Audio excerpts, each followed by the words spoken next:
ప్రజల ప్రయోజనాల కోసమే ఆధార్ కార్డులను ప్రవేశపెట్టామని ప్రధాని మన్మోహన్ సింగ్ వివరించారు. ప్రభుత్వ సంక్షేమ ఫలాలను నేరుగా లబ్ధిదారులకే అందించేందుకు ఉద్దేశించిన ఆధార్ సేవలను ఆయన రాజస్థాన్లో ప్రారంభించారు.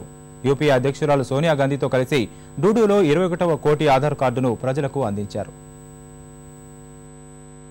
అన్ని రకాల ప్రభుత్వ సేవలు, పథకాలు పొందేందుకు ఆధార్ కార్డులనే ఆధారం చేసే వ్యవస్థను ప్రధాని మన్మోహన్ సింగ్ ప్రారంభించారు.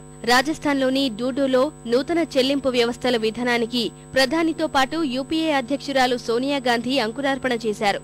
మహాత్మాగాంధీ జాతీయ ఉపాధి హామీ పథకం, పింఛను వంటి సామాజిక సంక్షేమ కార్యక్రమాల లబ్ధిదారులకు నేరుగా నగదు బదిలీ చేసే విధంగా ఆధార్ సేవలు అందుబాటులోకి రానున్నాయి. అవినీతి నియంత్రణ, నిధులు పక్కదారి పట్టకుండా నిరోధించేందుకు ఈ సరికొత్త విధానం ఉపయోగపడగలదని ప్రభుత్వం భావిస్తోంది.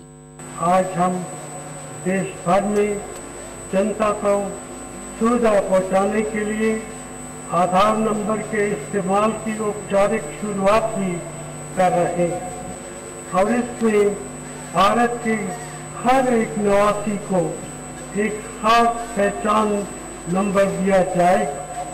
ये पूरी दुनिया भर में अपनी तरह की सबसे बड़ी परियोजना है. విశిష్ట గుర్తింపు ప్రాధికార సంస్థ చేపట్టిన ఈ ప్రాజెక్టు 2 ఏళ్లలోనే పూర్తవడం విశేషం. ఈ 2 ఏళ్లలో 20 కోట్ల ఆధార్ సంఖ్యలను కేటాయించారు. 21వ కోటి ఆధార్ కార్డును రాజస్థాన్ రాష్ట్రం ఉదయ్పూర్ జిల్లాకు చెందిన బాలిబాయికి సోనియా గాంధీ బహూకరించారు. అనంతరం ఆధార్ కార్డుల పంపిణీలో విశేష కృషి చేసిన 9 మంది వ్యక్తులకు ప్రధాని పురస్కారాలు అందించారు. ద్వితీయ పురస్కారాన్ని తూర్పుగోదావరి జిల్లా కలెక్టర్ నీతూ కుమారి ప్రసాద్ అందుకున్నారు. తృతీయ పురస్కారానికి ఆంధ్ర, మహారాష్ట్రలు ఎంపిక కాగా తూర్పుగోదావరి జిల్లా సంయుక్త కలెక్టర్ ఏ బాబు స్వీకరించారు. కేంద్రం ప్రతిష్టాత్మకంగా నిర్వహిస్తున్న ఈ కార్యక్రమానికి ఆర్థిక మంత్రి పి చిదంబరం, రాజస్థాన్ ముఖ్యమంత్రి అశోక్ గెహ్లాట్, ప్రణాళిక సంఘం ఉపాధ్యక్షుడు మాంటెక్ సింగ్ అహ్లూవాలియా, కమ్యూనికేషన్ల మంత్రి సచిన్ పైలట్ తదితరులు హాజరయ్యారు. ఆధార్ చెల్లింపు సేవలు దేశవ్యాప్తంగా 51 జిల్లాల్లో అందుబాటులోకి వస్తాయని యుఐడిఏఐ చైర్మన్ నందన్ నిలేకని చెప్పారు. వీటి ఆధారంగా పింఛన్లు, ఉపాధి హామీ చెల్లింపులు, పౌర సరఫరా సరుకులు, ఉపకార వేతనాలు అందిస్తామన్నారు.